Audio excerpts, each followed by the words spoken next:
Alam nyo ba yung technology na dual clutch transmission? Ito ang isang bagong henerasyon ng mga transmission na ginagamit sa motorcycle at sa automobile. Ang advantage ng dual clutch transmission, ini-improve niya po ang fuel efficiency.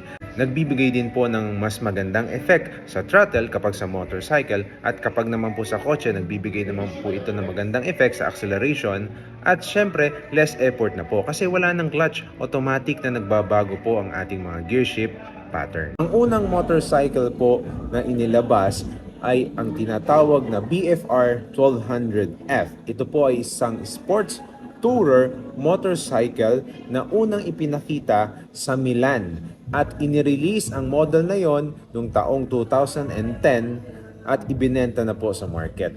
At ang kauna-unahang gumawa ng technology na dual clutch transmission ay pagmamayari po ng kumpanyang Borg Warner. Siya po ay isang American automotive supplier na nakabase po sa Michigan. Ang kauna-unahan namang pong automobile na may dual clutch transmission ay pagmamayari po ng isang British company. Ang model po na iyon ay tinatawag na Hillman Mix. Ito po ay inassemble sa bansang Japan, UK at meron din pong inassemble sa Australia at sa New Zealand.